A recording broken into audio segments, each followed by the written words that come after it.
Good evening, everyone.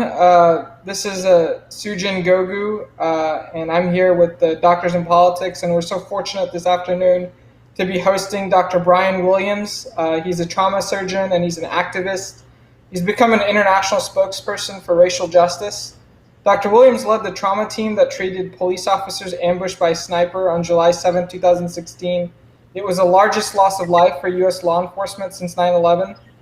At a press conference days later, his heartfelt comments about the tragedy really touched thousands, and the Huffington Post named it one of the most memorable moments of 2016. And we're real fortunate today to have him talk about his life as a physician activist and how to really challenge our views to take action. So thank you so much for joining us today, Dr. Williams, and the floor is yours now. Well, thank you for having me, and I really want to thank Doctors in Politics for the invitation to spend time with you all this evening. And I'm certain we have probably somewhat of a self-selected audience that wants to be agents of transformation. And we're kind of in a time period where it's a perfect time to use what we're dealing with as a catalyst to make transformation occur.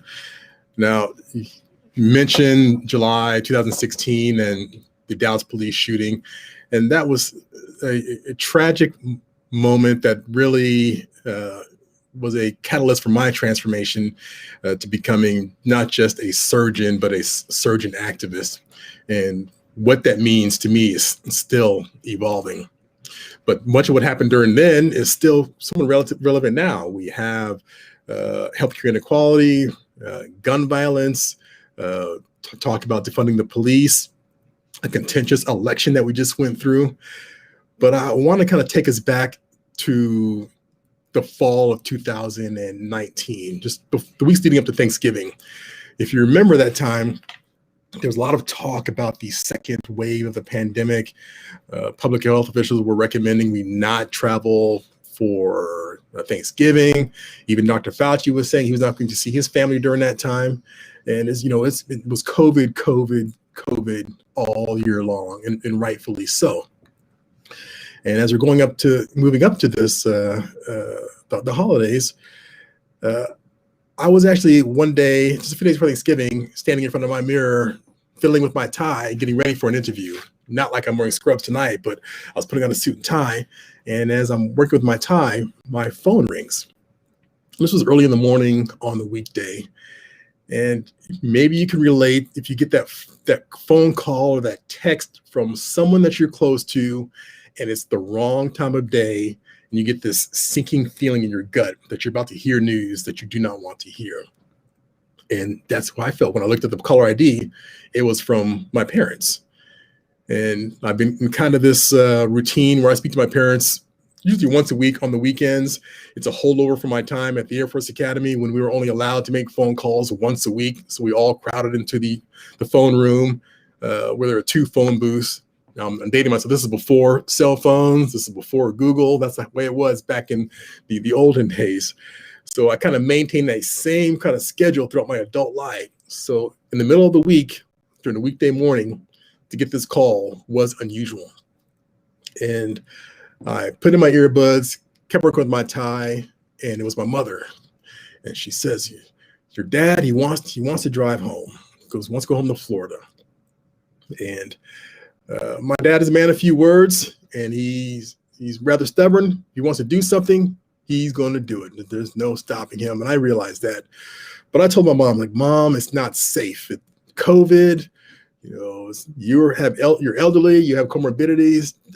You shouldn't do it, but I'm not going to tell you not to, because I know that could be futile." Well, your dad wants to go, and there's no stopping him, and I get it. And all this time, I'm assuming that this is about COVID because we're living through this pandemic, and that's what we're talking about. That's what we're dealing with is the COVID healthcare crisis. Finally, my mom lets it drop that my dad wants to go home because it has to do with a family member. And if my dad wants to go home for family, there's no stopping him. But what happened was my mother said, "It's your cousin. She's been shot and she's been killed." And at that moment, I stopped and really began to process what was happening at that moment. And here's where my professional life as a trauma surgeon began to intersect with my personal life, with my family. And the thing that I spend my day to day with, which is dealing with gun violence, had now taken on a new dimension. And it was not the first member of my family that this happened to, but this happened during this time of COVID, where I was also dealing with gun violence on a regular basis on my day job. And here's the curse of being a trauma surgeon, is at that moment, I'm computing all these statistics about gun violence. It's a female, so I was sure this was an issue of intimate partner violence. I'm wondering were there other people involved, because that's usually the source of mass shootings as well. Were there kids involved? All these things were going through my head at that moment, in addition to the concerns about my family traveling in the midst of COVID. So when we talk about being an activist, what is it for you that motivates you? What is it that you want to change? And I will actually submit to you that we are not living through two pandemics with COVID and gun violence. We're actually living through three pandemics, because systemic racism is kind of the thread that combines those two. And those are the things that are intersecting now and coalescing that are having lethal impact for communities across the country. So I assume that all of us here want to be agents of transformation, that we want to make the world a better place. So what is it that's going to motivate you to be an activist for change? Maybe it's not gun violence or COVID pandemic or systemic racism. I suspect, and I hope that on some level that is part of that. But in the end, find out what it is and latch onto it, and don't let it go, and stay focused on the end goal. Now, a lot of things I was worried about with my cousin's shooting were true. It was an act of intimate partner violence. Her killer was finally tracked down by the police. He died in a shootout with the police. And I'm thinking, like, this is so cinematic, right? But this is real life. And for each of us, you do not know the impact you can have. So this man, whom I do not know, his actions actually had interstate implications. It crossed state lines to impact people he doesn't even know. But what if we could do that in a positive way? The things that you each can do that you don't even know you're probably doing already on a daily basis, that is impacting someone and changing their lives for the better. Now, if we all did that, maybe not all the time, but most of the time, and focused on serving the greater good, what sort of collective impact could that have? So it involves, for me, is thinking beyond what it means to be a trauma surgeon, thinking beyond what it means to be an educator, thinking beyond what it means to be an academic surgeon, but what does it mean to be a good citizen for society, and taking my experience and expertise and applying that in a way that can have much greater scale. And to do that involves working together with people like you that have that same sort of ethos, that same sort of commitment, and that same sort of desire. And together, by doing that, we can transform society. So what I submit to you is find out what is that one thing that will drive you to want to get up out of bed every day and serve the greater good. And continue to do that with consistency, with integrity, and in service to the greater good. And then together we can transform the world. Thank you for having me. Thanks again, Doctors in Politics, for the invitation to speak tonight. And thank you all for taking time out to spend with me this evening. And I'm happy to ask any questions. And also, if you want to reach me afterwards, I'm on Twitter at BHWilliamsMD. And you can check out my website, brianwilliamsmd.com, if you wanted to send a good old-fashioned email as well. Thank you. Thank you so much for rehashing some of your story. It's really moving and really touching. And I'm just I'm really astonished at how you do this. Being a trauma surgeon yourself and managing that, while taking care of patients and managing it after hours. You're a full-time activist, and it's just amazing. I have a question here by someone that's asking, and it's something that physicians really we go through. How do you navigate pushback from your institution about your activism? Well, that's certainly a concern, and I feel fortunate that I'm at an institution that, although may not agree with everything I'm doing, I'm working with people in our division of trauma, working for leaders that are committed and supportive of dismantling structural racism and what that means for community violence, and supportive of someone like me. And I'm not the only person around here that thinks this way or is speaking out about these kind of things, but having that sort of support is important. But it's true that is not the case at all institutions, and I'm sure that's not the case at for the entire leadership structure of the institution. But what I do is I continue to, like I said, do this with integrity, and I'm not out to embarrass my institution or embarrass my leaders, but it's always thinking about what is in service to the greater good. And if I continue to do that, I feel that no matter what happens, I can look myself in the mirror and say, you know what, I woke up today and I did the right thing, and let the cards fall where they may. Yeah, no, that's definitely true. There's so many physicians right now that are being silenced by their institution. We saw it with Dr. Cleavon, we saw it with Dr. Ming Lee out there, and it's really tough with some of these hospital administrators and these big hospital corporations that really want to silence doctors when we really need doctors to be speaking out. So, yeah, appreciate it. I mean, I think especially now, if we can't see that the voice of doctors are important as far as influencing public policy, as playing a role in the politics of healthcare, to silence that voice is actually a disservice. It's a disservice to our patients. It's a disservice to our institutions. It's a disservice to academic medicine, nursing medicine in general, as far as education. So we have certain expertise, we have training, and we have credibility that is accepted by the larger population. So that should be amplified and not silenced. And disparate voices should be heard and listened to with respect, and not ignored or silenced because it is not within our own specific points of view. Agreed. Here's another question that's here is, how did you start getting experience doing media, op-eds, TV interviews, etc.? Did they just start coming your way after the events in Dallas? Yeah, so getting experience with the media was essentially, I was just kicked into the deep end of the pool.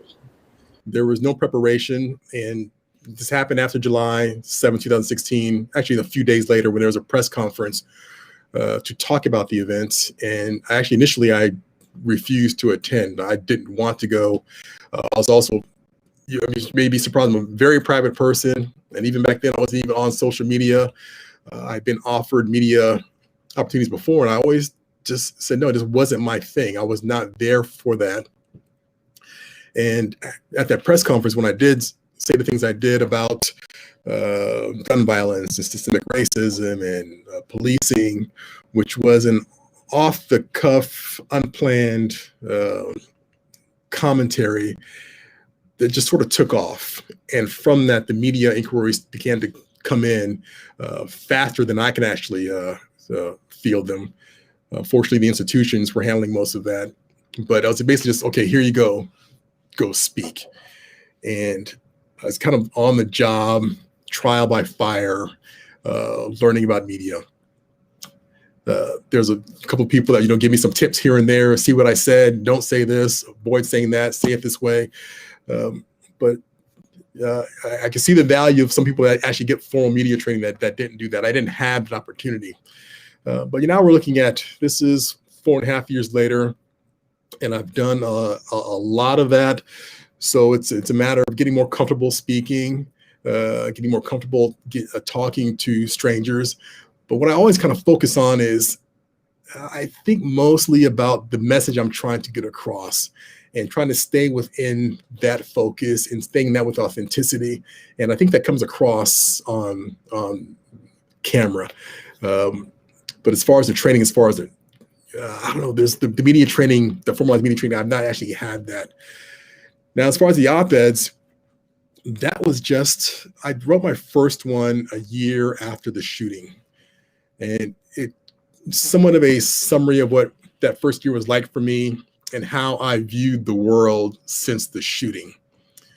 And the response to that led me to start pursuing this means of writing that wasn't specifically for an academic medical audience, not going through that specific peer review journal, go back for revisions, and finally gets published. Just like, I have this idea, these thoughts, I want to get them out, write it down, send it to an editor, and see if it gets published.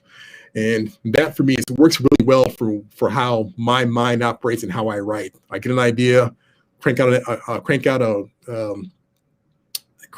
draft, a couple hundred words, sit on it for a day, finalize it, and send it off.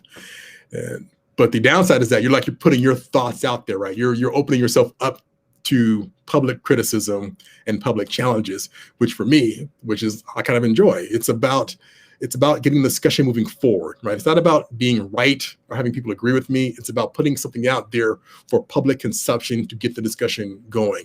So that's how I've gotten into continuing writing op-eds up until this day. Awesome. I have another question here. How do you feel about physician participation in the George Floyd demonstrations now, months later? Performative, a first step. How do we take the next step? Yeah, so I think that's an answer for not just the physicians, but for everybody. When George Floyd happened, at that time it really felt different because there was a much broader coalition of people speaking out about how wrong that was. And because it was caught on film, or I'm saying film because it was recorded, none of the excuses for other incidents of police brutality against Black men and women could be used, right? This was recorded in real time, and you had 10 minutes of video.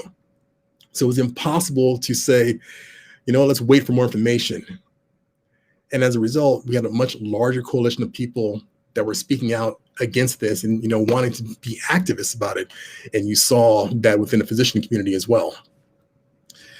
Now, my only concern was maintaining that some sort of energy and activism and intention. And there seems to be a lull now, but 2020 has been such a snowball of so much between that, Ahmaud Arbery, George Floyd, Breonna Taylor, Kenosha, COVID, the election, that I can imagine that there's a certain sort of fatigue setting in, but I don't want it to be forgotten and that we just give up and stop. So moving forward, this is a great platform for this, right? Even though those of us here are probably self-selected, we do have influence amongst others. So we can continue to carry this energy forward to motivate others to continue this movement towards racial justice in this country, towards racial justice in medicine, and not let that sort of energy and commitment die. So my suggestion is just keep doing what you do and find other like-minded folks and continue to keep moving forward.